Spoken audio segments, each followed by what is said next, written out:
Shalom, shalom, peuple de Dieu.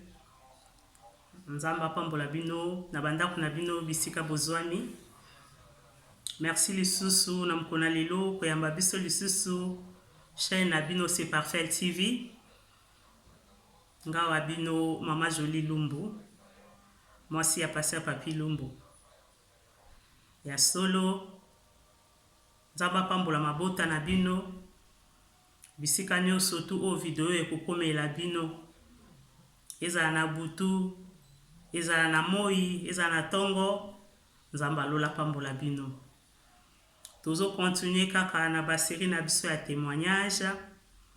Lelo lisusu to na témoignage mususu.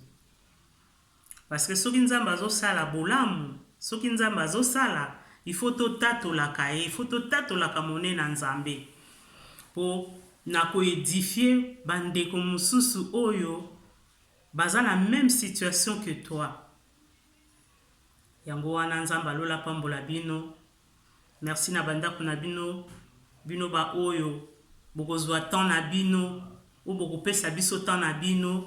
C'est Parfait TV po boyamba to kolanda ba témoignage na biso. Lokola à la coutume avant to banda ba témoignage na biso, to le kaka tout le temps na prière, to bon de l'Anzambé. Éternel de gloire, Jésus-Christ de Nazareth. Papa na lola, Nzambe monene, Nzambe malamu. Merci lisusu pour notre temps, oh Seigneur. Merci Papa parce que permettre biso to passer sous ce moment malamu. Ensemble, bande konyoso bakolanda vidéo oyo. Tikete molimo na yo Yesu a sunga biso a faire comprendre biso message nini oyo tozolinga kopesa ko faire passer na témoignage oyo ba o nyonso to ba ko se retrouver na kati ya même situation que la personne dont le témoignage molimo na Nzambe yo lekana ko salela bango ndenge osungaki pe mama oyo avivaki situation oyo. Na kombo na Yesu Masia nde to bondeli tolobi merci Seigneur Jésus-Christ. Amen. Oui, bien aimé dans le Seigneur, nzamba lola pambola bino bisika bozwami. Comme d'habitude, toko témoignage na biso tango nyonso tout to andopesa témoignage na biso toko banda ko lekisango na verset biblique. Donc, nous allons tout le temps accompagner na verset biblique. Mukona lelo, toko fungola ba Bible na biso kaka na livre ya Matthieu 5, verset 3. Je lis la parole au nom de Jésus. La Bible nous dit, bien-aimés dans le Seigneur, heureux le pauvre en esprit, car le royaume des cieux est à eux. Amen. Bible bina biso esengo na moto azak na kozanga o azakati na kozanga spirituellement po mboka na Yahweh espesa melinde bato modèle wana. Bien aimé dans le Seigneur. Epesa meli bato modèle wana na lolenge kani. Ya solo epesa meli bato ya modèle wana ba oyo bazaba élu. Ba élu de l'Éternel, ba élu Nzambe, ba o baza pauvre spirituellement, la Bible nous dit que car le royaume des cieux est à eux. Ndenge nini royaume des cieux ekozala pona bato oyo baza ba pauvre en esprit. Nde sika témoignage na biso mukona lelo ekobanda. Témoignage oyo toye nango mukona lelo, bien aimé dans le Seigneur, ezali situation et pasaki na vie ya ndeko moko. Mais ndeko wana ezaka ngai mama na bino bo bozolanda. Na uti Afrique na ye tangu na komi na poto tokutani na mosala na Nzambe ndenge ezalaka bato mibale soki bakutani soki balingani bato wana mibale babalani. Mais tangu to balani, bien aimé dans le Seigneur, tangu to kutanaki, ngai na kutaki mosali na Nzambe, Pasteur Papi Lumbu, azalaki déjà na kati ya ministère. Siège ya église ezalaki na Saint-Denis. Alors bande coupé bazalaki ministère ezaki ko évoluer malamu. Ngata unakomi ngana utaki Kinshasa. Na utaki Kinshasa wana ezaki na ba année 2002. Ngana uti Kinshasa. C'est vrai hein, na Kinshasa pe nazaki na ngapi kusambela. Na Kinshasa pe nazaki kusambela nazaka kokende na ministère ya Mama Rose Lesi. Nazaki kusambela kuna. Alors mais nazalaka mutu moko nazalaki lelo lokolo na kati lobi lokolo libanda lelo lokolo na kati lobi lokolo na libanda nazaki vraiment te nazaki assidu vraiment te na kati ya bonzambe. Alors tangu na ye tokutana pasteur papi tobalani et ko sala cœur il fallait nakoma même attends nakomi na même niveau que yete mais il fallait vraiment na mata spirituellement parce que nazalaki na semingi nazalaki vraiment na semingi. Alors eloko ni salimaki nzambe ya bolingo nzamba lola azaka nzambe moko tellement malamu mingi na ekokuta mobali na ngai azalaki na mukanda te na ekokuta mobali na ngai azalaki na ndaku te na ekokuta mobali na ngai azalaka na ministère na ba brebis. Alors tant to balani boyebi na mboka poto soki mukanda ezate ezaka vraiment situation moko ezaka difficile. Pour soki ozana mukanda te soki ozana ba papier te moyen o zwandaku ezalité. Moyen ba osala musala ezalité. Moyen ba futa yo ezalité. Alors ngana kutana na situation wana. Siko nzamba lola il fallait sikoyo a transformer ngai na koma oyo nazalelo. Alors, bah, moment ezaki très difficile. Vraiment, nous avons vécu des moments où yozala qui na vandi na zolela, oyo pasi. To sali mariage, église et soutenir biso. Tangu tozo kende to kende na ndaku oyo pasteur akoma ikovanda, nzamba salaki grâce. Couple moko, famille moko penza. Nazalaka très reconnaissante envers famille wana bandimaki ko nzamba salaki apambolaki bango bazaki na studio nzamba apamboli bango apesi bango appartement ya munene. Alors bango sikoyo bayebisi passer papi babi papa biso tozokende nzamba apesi biso eloko mususu yango soko kolinga ozwa studio oyo biso pesi tozalaki comme ça oya kovanda. Pasteur akendaki akomesi kovanda na studio na ndenge toaki kobalana tosali pe mariage eleki malamu esili nakoti na ndako deja nanu mpona kobanda penza mpona kobanda likambo mbetu oyo nakenda kokutana ndako wana ezaki mbetu balokotela biso mbetu wana balokotela biso na famille mususu pe famille moko vraiment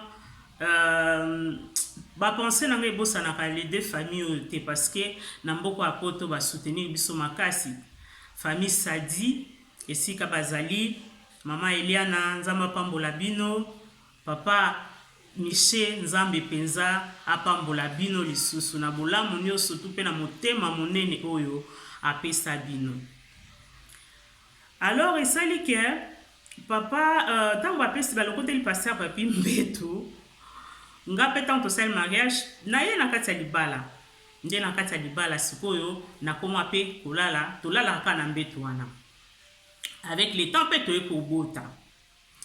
Mais bien aimé dans le Seigneur oezaki ya pasi tozali na 12 mètres carrés na kati ya 12 mètres carrés tozaki kolala na kati mboto balokote biso ezali matela wana ezaki na se parce que espace ezalaki penza te matela wana ezaki na se bongo soki hiver ebandi na moment ya hiver humidité na ndako matela ezaka soto na tomboli yango po ezala na moi na aéré yango mukie po humidité tangisa yango mai mobali mukanda te ngape mwasi mukanda te.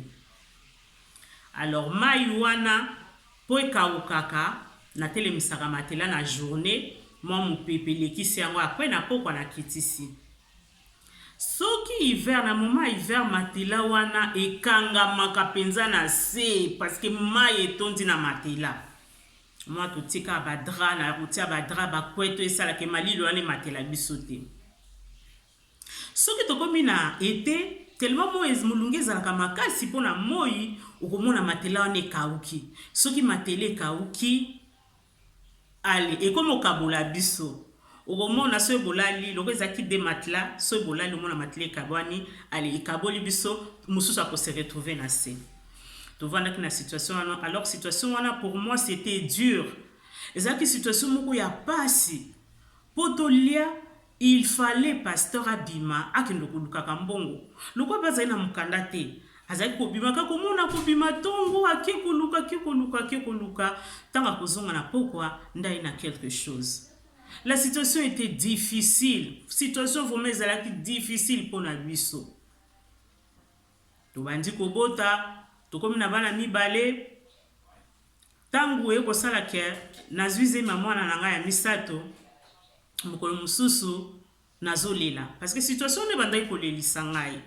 Situation ya kozanga wana ezaki kolelisa ngai. Situation ya pasi wana ezaki kolelisa ngai. Moko mususu na kati ya église kaka nazali kolata mingi maputa. Nazali kolata mingi maputa, nalataka pe mingi maputa parce que mobali nanga lingaka nga mingi na maputa. Ata tina mkona lelo mobali nanga sepelaka mingi na lata maputa. Mais na tango wana nazali penza kolata maputa nazaka na 27 ans. Na tango nazali kolata maputa mingi parce que elamba ya kolata ezalaki te. O mobali nanga mbongo azali kozwa yango nda azali kosombelela ngai selon possibilité na ye. Mingi azali kosombela nga kaka basoso omona batongeli ngai elamba nalati elamba na ngai. Omona pe bandeko mususu pe bazali koyima na kati église pe ndenge babetanga lisolo mukomusu babi tala mama entela alobaki alobi yango mama oyo vraiment yakana kozala mama pasteur to nini. Nazaka kolata maputa te parce que na 26 ans nazaki nanu jeune, nazaki kolata te parce que na lingaki kolata yango, mais mobali nanga azaki kosepela pas sepelaka na liputa, mais nazaki kolata parce que yango nde ezaki komona na pona nga o mobali nanga azaki la possibilité mobali nanga isukaki wana. Alors tokomi kovanda église ezo soutenir biso na kopesa mbongo tofutaka ndaku mwanda muke otikala to sala ba course mais aika kokoka te ezalaki mukie. Alors église pe ezalaki susu ko soutenir kopesa nga omona bilamba ya bana tout sala omona bakoyela ngai bilamba pona bana situation ezalaki difficile so na vandi na zolela. Soki na vandi na zolela soko na kati ya kolela wana yango nde ezali kopusa nga pembeni nelongi na Nzambe bien aimé dans le Seigneur. Verset na biso totangi na kati ya livre Matthieu 5 verset 3 Bible lobi heureux le pauvre en esprit. Alors pasi wana kozanga wana ezali kopusa nsanga pembeni na Nzambe. Nazali kopusa na pembeni na Nzambe pourquoi? Parce que spirituellement nazalaki vraiment lokola bébé. Spirituellement nazalaki pauvre. Spirituellement nazalaki mutu ya koyeba te comment prier, kokotaka vraiment na kati ya profondeur ya prière, kokotaka na kati ya profondeur ya ba jeune, ko jenaka ko priaka, ko méditaka la parole de Dieu. Spirituellement j'étais pauvre. Alors il fallait kolo a former ngai. Alors Nzambe pas former ngai, il fallait pas na kokuta passer papi na ba moyen. Parce que si on a qui n'a pas passé papi na ba moyen, na linga ta msuna utiliser ba moyen wana, linga vraiment kozwa tenter ya kupusa na kaliboso na Nzambe. Alors pasi wana na bandi ko luka elongi na Nzambe. Omona soki ya bimi akio ko luka, ngana tikali na ndako, omona na ko prier na zolili la kaka Nzambe, na ko prier na zolili la Nzambe, na zo prier na zo luka elongi na Nzambe. Bien aimé dans le Seigneur, j'étais pauvre. J'étais pauvre spirituellement. Et alors, l'Éternel des armées, Jésus-Christ de Nazareth, voulait m'enrichir spirituellement.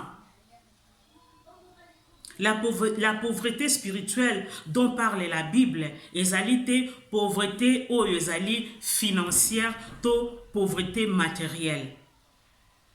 La Bible nous parle de la pauvreté spirituelle. Alors moi, spirituellement, j'étais pauvre, matériellement aussi, je l'étais. Et il fallait maintenant chercher l'Éternel. Il fallait chercher l'Éternel. Nakolila wana nakozanga mona na bandi kolila nazobondela nzambe nazolila nazolukelungi na nzambe. Alors que la kopesa ngai. Oui, Bible le dit, cherchez l'Éternel pendant qu'il se trouve. Alors, mutunyo surtout oya yaka kolukelungi na nzambe dans la prière. Mutunyo so yaka kolukelungi na nzambe dans la méditation. Mutunyo so yaka kolukelungi na nzambe dans le jeûne. Mutuwana akuta na kakaka na nzambe. Alors kolo siko tanga mona kike bolingo yanga na ye tango tokomi kokutana bolingo yanga na ye siko akomo sepela nango akomo pesa nga ba promesse. Nzambe siko akomo pesa nga ba promesse. Alobi na ngai na osalela yo. Tango nazo poussa na tellement pauvreté lekaki. Tango na komo mona bolingone envers ngai na lobite Yesu aza mobali malamu. Tango mso mona ozo prier ozo yoka vraiment que au koti na kata intimité moko profonde. Yango wana ezaki loko nzamba zaki kozela pona ngai. Moko mususu na le nazo lela pasi lekaki. Nazo lela pasi leki. Na leli journée mobimba, na leli butu mobimba. Pasa pa zo talangai, azani na likambo koloba te wa na kata motema na ya zoloba. Na kata motema na ya zoloba. Ti na leli butu na lembi na lali pongi. Taonga na lali pongi, bien aimé dans le Seigneur. Pasa papi ala muki ya banjo sambela. Abandiko sambela, tant que comme 3 heures du matin, ndeko moko bengi. Bien aimé, esengo na moto azakati na Yesu. Esengo na moto azwa support na ye Jésus-Christ. Esengo na moto oya tia elikia na ye pa ya Yesu Masia. Abondeli na 3 heures du matin, ndeko moko bengi. Abi passé papi na lalite na tungisami molimo na nzamba zo tungisanga alobi na yaka kepai na yo nazoya biso veto sani tango baza koswa na telefone na yo kipete na lamuki me na zana kaka longer na mbeto tango tokomi vers ba 5 heures mama wana ye tango aye toka kaka kutu lokwa tozaki na premier niveau toka kaka kutu na escalier kutu oh ntoka mama wana aye amemeli ngai berceau ya bébé amati na berceau wana mati nango lokola ezalaki babenga nini afungolaki yango ale azo mati na ba pièce ekomi nango na ndako tango akoti to prier tango to so prier abina lalité banda butu nzamba azotungisa ngai azotungisa nga pona bino na lalité maman na ye akamati une affaire à je crois plus de 500 € à pesi pasteur aye lingai ensemble moko ya chaussure na sac nango je crois ezalaki ya marque moko ezalaki vraiment grande marque pona tanga kongote. Alors maman sera là témoignage oyo akoyeba de qui je parle. Nzamba pambolo maman nangai manzambi bisika osali. Alors ayeli biso tango akomi abandu ko solola te ba sololi na pasteur ba sololi pasteur abondeli pona tango komi ba 9h maman wana ki.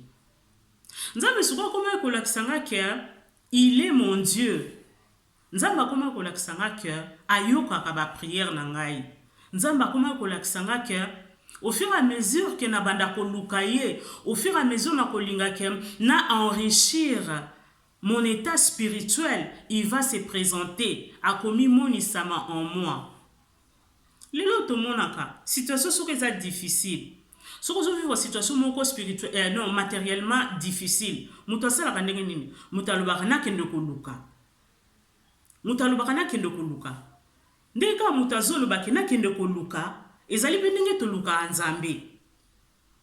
Nzambe mutu nyoso tu oyo se sentir que aza pauvre, o nyoso pour s'approcher de lui dans la prière, oyo nyonso akosapprocher de lui dans le jeûne, oyo nyonso akosapprocher de lui dans le méditation, nzambe wana ayokaka, il va répondre.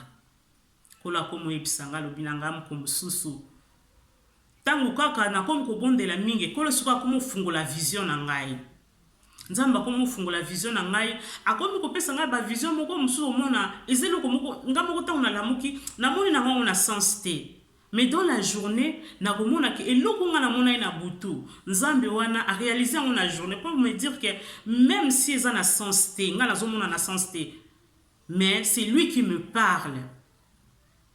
Moko mosusu navandi alobi na ngai alobi nzambe alobi na ngai nakosalela yo na ntango akokota na kati ya intimité ya nzambe avec l'éternel, mokolo mosusu kola alobi na ngai nakotombola yo na kati ya kokota na kati na intimité na nzambe, mokolo mosusu nzambe alobi na ngai nasaleli yo laboratoire, mais laboratoire wana oyo bato bakoya na kati ya laboratoire wana pour se faire examiner baza bato malade. Nzambe abengi bato misala mabe alobi baza malade. Donc pona lobake nzambe abengi bato baza ba sorcier alobi na bango baza malade. Ndeko yo lelo tamsoza na ndeko na aza pembeni na yo to aza na kati ya vie na yo ndeko wana aza misala mabe. Nzambe azobenga ngo alobi aza malade, ndeko wana aza malade. Bamsusu baza aza possédé par les esprits. Ce n'est pas par sa volonté. Donc ezali ba situation kutani na ngona se na moyi oyo. Nzamba bengi bango abi baza malade. Ndenga lobi abenga liwa na kombo ndenge Bible lobi abenga nzamba bengi liwa na kombo ya pongi. Abengi yango pongi. Alors l'Éternel a commencé à me parler. Na komi suko kolukelongo na nzambe so na vandi na fungoli Bible na bandi kotanga. So na vandi na fungoli Bible na bandi otanga. Des fois je disais à passer papi papa makamna otanga na comprendre te. Alobi na nga yo tanga kakaka. Yo tanga kakaka. Avec le temps, moli mon nzamba ko faire comprendre yo et loko nini oyo yo ozotanga. Et je commençais à lire la parole de Dieu.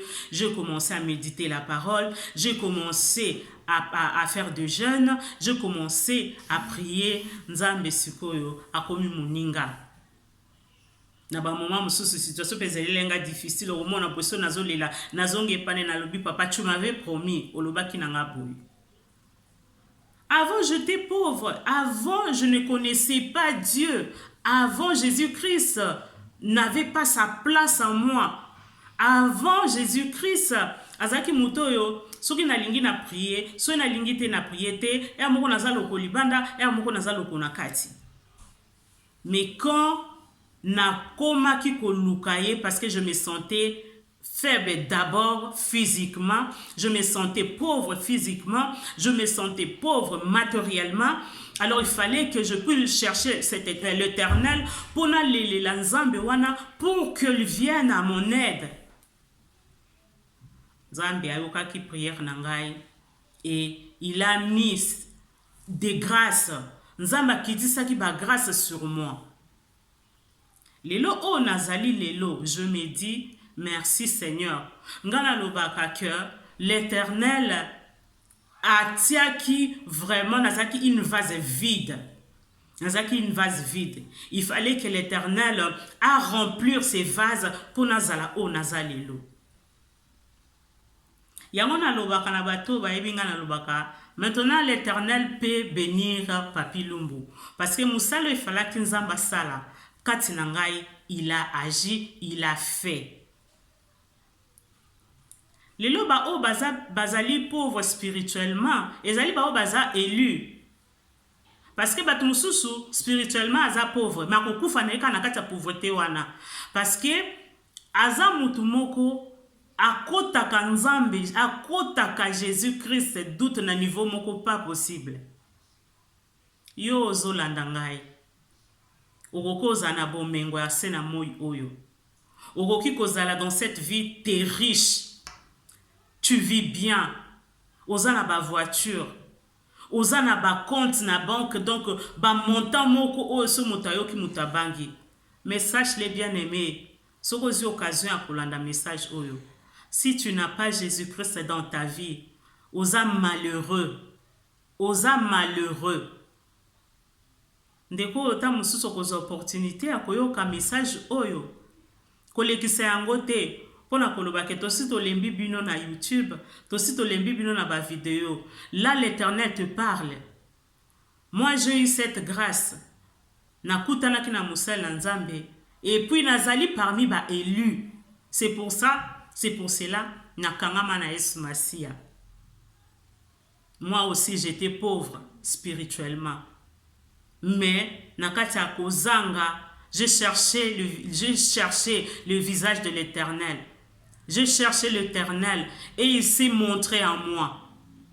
Asalinga o nazalilo. Nakoma koloba na vi na ngai. Nayebi loko nini oyo Nzamba pimeli ngai. Nakoma koloba na vi na ngai. Nakoki kolela lisusu te na situation ata moko te. Na situation ata moko te o nakoki kolelela. Mais oyo kolelisa ngai ezali na moment où je me sens faible. Pona poussa na liboso na présence na Nzambe nde moment oyo nga na lelaka. Nde moment na yebisaka Nzambe, fais-moi grâce. Saint-Esprit, fais-moi grâce. Koti sanga lisusu na kati ya profondeur. Donc eloko ekoma kolelisa nga lelo ezali manque ya intimité na Nzambe ya mote koma kolelisa ngai. Nalingaka moma oyo tozaka na intimité na Nzambe toyetaka lisolo. Momo ezaka soki tozo solola na Nzambe. Momo ezaka soki na s'approcher devant lui. Momo ezaka soki na fungoli Bible na nga nazotanga. Momo ezaka soki na lali na lamuki na babite Dieu m'a parlé. Momo ezalaka soki Dieu m'a parlé dans la nuit et puis dans la journée, je vois la réalisation de ce que Dieu m'a dit. Yahweh comme ma force nangai. Et je sais que le royaume des dieux est pour ses élus. Et parmi les élus de l'Éternel, moi je fais partie. Parce que je crois en Jésus-Christ. J'ai cru en lui.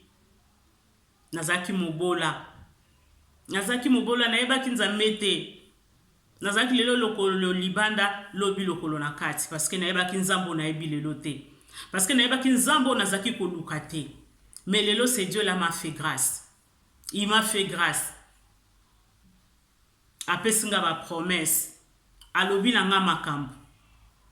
Asuka na nga kutu wana te Nzambe wana. Oui, biso ba Congolais de fois tozakana eloko moko soko moni centre moko abimi au moins ata mususu tozotuna oya uti isusu wapi. Nzamba lola, l'Éternel des armées, le roi de rois, apesa anga pe banzembo. Apesa anga pe banzembo. Parmi banzembo oya apesa nga na ko yembela no mwanda muka mukie. Alobi kita yo sala na bomoi nanga o mokili baeba ozali Nzambe nazongi lisusu nga nazongi epai na yo nazongi lisusu nga nazongi sepa na yo Oezo tungisa lelo na bangelo kote Oezo lelisa nga yawe na bangelo kote Nazongi lisusu Nga nazongi epai na yo Nga nazongi lisusu Nga nazongi sepa na yo Nabanga te Yesue Nalinga te nalikambo yo ezotungisa ngai nga nazongi lisusu nga nazongi epai na yo nga nazongi lisusu nga nazongi epai na yo nga nazongi lisusu Nzambe na ngai nga nazongi lisusu ngai sepa na yo Nzambe na bomoi nalalaki libanda Yesu na ngai nga nazongi lisusu malili libanda opesaki ndako aya kozanga mokanda na mboka mopaya oyo pasi mopesi piano apesaki mokanda yango nazongi lisusu ngai sipa na yo nzambe na bomoi nzambe apesa ngai banzembo parce que situation nanga ezalaka très difficile situation nanga ezalaki situation moko ya pasi na kati ya parcours après 12 mètres carrés baye kopesa biso pavillon parce que l'Éternel nous promettait un pavillon voilà mobile mukanza te ngape mukanda te on s'est demandé ekokomela biso ndenge nini mais nzambe soki apesi yo promesse komi tungisama na yo te mpo oloba ekokoma ndenge nini ntango ngai sikoyo azokolisa ngai spirituellement de l'autre côté azobénir biso mpe aye kopesanga nga mukanda alors toye kozwa ndako donc tozwi ndako 9 ans après je crois 7 ans après propriétaire alingaki mwana na ye azonga na ndaya kuvanda na ndako wana fallait tobima tokende bien aimé dans le Seigneur pas ceci là ki kaka te baye kobimisa biso tozali na place ya kolala te wana nakomi na bana 4 tozali na place ya kolala te mboka oyo tokotaki toutaki na ville oyo ya 12 mètres carrés tant toye na mboka oyo bapesa biso pavillon promesse ya nzambe ntango ekokisamaki na butu ya liboso tolali nazolota mindele bazoloba nanga bino boye lisusu awa bien aimé monde a ténèbre yebaka biso mais sengo na biso ezali parce que oyo asimbami na Yesu Masi asimbami ya solo nani akobotola yo nani akobotola yo na maboko na nzambe nani akobotola yo oyo Yesu asimbi nani akobotola oyo Yesu asimbi bien aimé dans le Seigneur alors baye kobimisa biso na ndako ntango babimisa biso na ndako tokoma ekolala na voiture tozalaki na voiture moko espace ngai papa na bana na biso 4 donc tozolala 6 na kati ya voiture c'était difficile pour nous ezalaki vraiment pasi ezalaki penza pasi alors na moment wana nzamba komo opesa siko banzembo donc nzamba banda opesa nga banzembo nazaka na 11 ans mais na kozaka ko comprendre en ôté alors tant on a comme lukaye na kati ya faiblesse spirituelle on nazala na kati ya manque matériel on nazala kinango nzamba comme ko se présenter alors akomi ko pesa ngai ba grâce ebele mokolo moko akolingaka tokolukaka to bimisa banzembo wana na sangolu na ye na mekaka ko pesa ngo pa batu mususu mais moko mususu ko la zonsenga sous message na kati ya message on a comprendre que avec le temps na temps na ye banzembo ne ko yembama. C'est vrai que nayebi nanga koyemba te mais nzambe ye moko koyeba ndenge na kosala po banzembo wana eyembama po banzembo ezali yango ezalaki témoignage na biso ya mokona lelo na kati na kolela na kati na pasi nzamba se présentaki ndako ezalaki te tokomolala na kati ya église toki kolala na kati ya église alors moko mususu papa wana yango na lobi nzamba pambola couple oyo ya couple Sadi papa pambola mama na papa Sadi bango balokotelaka biso mbetu na début ya mariage na biso mukomusu akutani na mobaya papa akutani na pasteur papi pasteur ya boni famille pasteur non tozali banda boye botolola na église papa na lobi te pasteur papi okola na église te yaka tofinana na kati na ndako tokenda kofinana na kati ya ndako bango bazalaki 6 na F4 biso tozalaki bango bazalaki 5 na bango bazalaki 6 na F4 biso pe toyaki tozalaki 6 alors tokomaki nombre de combien na kati ya ndako wana mama wana a hébergé biso je crois 9 mois 9 ou 8 mois azaka na mboka Paris bato mitema ndenge wana bazaka penza mingi te Mama wana ezalaka omoni ndenge ezalaka defata mosola moki na tongo omoni ozana na posa oloba te moto atungisi na ye yo te mais humeur na yo kaka pendant 8 mois tovanda na kati ya ndako wana tikala komona mama wana na attitude wana te couple oyo na kati ya kozanga ndako baloba na biso babi passe papi mama Jolie bokoki kosala course te na kati ya ndako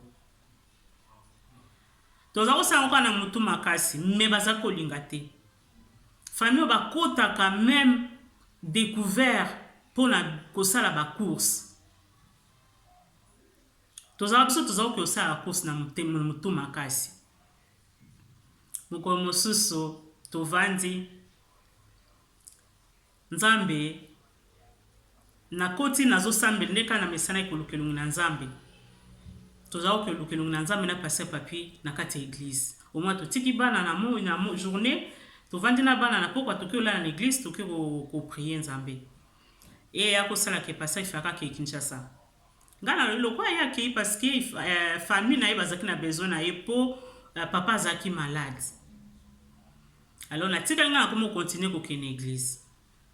Mko mususu na koluka ka elongo na nzambe kola eko epsanga na butu wana na yaki abinanga oye ko sala ni oye lisusu awa. Na bina e papa nga na ye parce que na ye ko sala pona problème na nga ndako. Alobi na nga zonga na ona sina sali. Tangu na lamuki na tongo na bingi pasteur abina nga zonga ndako ko ya susu église te na butu po prier kola lobi asasali. 2 mois après nanzela kaka ya papa aliboso papa aliboso atikela biso studio nzamba pambolo papa langa papa ikebisi kozali apambo alibota mobimba alabila biso so abimba mama passa papi bapesi biso soko eloko so ya munene koleka soko lingi yaka na yo yaka boya bozwa ndako oyo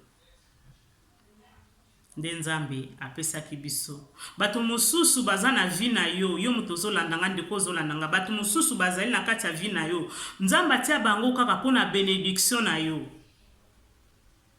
eza na bato mosusu nzambe atia bango na nzela na yo kaka mpona bénédiction ya libota na yo ndenge nga nakutanaki na bapapa oyo kolo spirituellement azokolisa nga azosolola na nga azolobela nga azorevele ngai mais de l'autre côté pe matériellement le Dieu de l'Éternel des armées changeait la situation. Les situations changeaient. Parce que azaka quand Nzambe te akosala kaka na sens moko atikali ndenge wana. Nzambe na biso azali un Dieu de multisystème. Donc azalaki spirituellement azo former ngai et puis na vie à tous les jours il nous bénissait.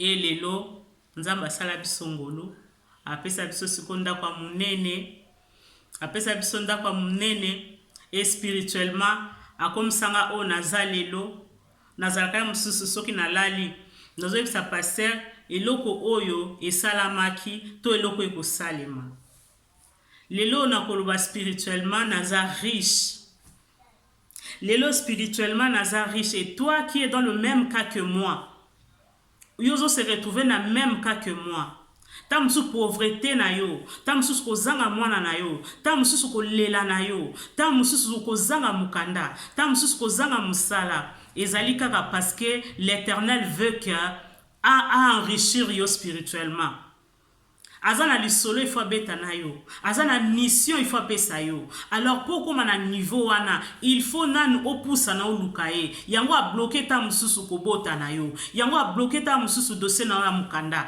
yango a bloquer ta mususu dossier na yo ya musala ta mususu yango a bloquer parce que azana posa na yo kokanga motema te bien aimé dans le Seigneur bisiko zali kokanga ko endurcir motema na yo te soki témoignage ekomi place ozali kokanga motema te kota na kati ya chambre na yo luka nzambe oyo asalelaki ngai nzambe wana asalelaki ngai nazala kutu bamikomso mona soki naza na mbongo na compte te nake na yebisa naza na posa ya autant omona pe na vandi na taonga na sengi na okota na compte na nga na ki okuta mbongo musuna mitu na bimbongo euti wapi nazo inamoni na euti wapi naza na esengo de ce que je suis spirituellement na mukolo na lelo. Naza na esengo de ce que je suis na mukolo na lelo matériellement. Et je sais que l'Éternel des armées akosala lisusu mingi. Yango nzambe wana pambola bino. Ezaki témoignage na biso mukolo na lelo. Toi qui se sens faible spirituellement, toi qui se sens faible matériellement, pauvre spirituellement, entre dans ta chambre, va chercher l'Éternel. Luka est dans le prière, Luka est dans le jeûne, Luka est dans des sacrifices. Okokuta nanaye, ako enrichir yo. Bien aimé, nga nazolo bako spirituellement,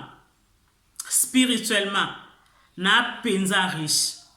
Naza riche penza parce que ba promesse nzambe sur ma vie ezali. Vraiment na yebaka ke ba promesse ezali. Yango na nzambe na ngazo alokumu. Mobate la vie na ngazo alokumu. Mosungi na nga Jésus Christ azo alokumu. Nzamba libota na ngazo alokumu. Nzamba mobali na nga Pasteur Papi Lumba azo alokumu.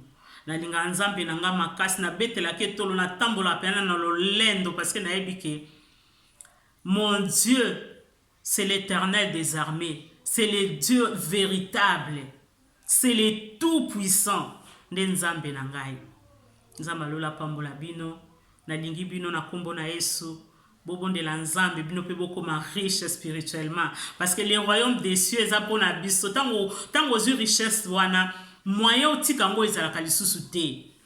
Richesse wana spirituelle soko so simbia ngo soko evandi kati na yo tozozela kaka kozonga na Christ to moko ya kobate mission esilie yaka ovanda na lieu de repos yango nde tokoma kozela. Nzamba lola pambola bino apambola mabota na bino bo bandeko nyonso bokolanda message bao nyonso bokolanda témoignage bo like bo partager bo pesa ba conseil na bino et kozala une bénédiction. Nzamba lola pambola bino bisuka bozwami nde tokuta lisusu mbala sima na ba moment na biso ya prédication na Pasteur Papi nde tokuta lisusu mbala sima na ba moment na biso ya ba témoignage na ngai moko Mama Jolie Lumbu. Nde tokuta mbala sima. Ciao, ciao.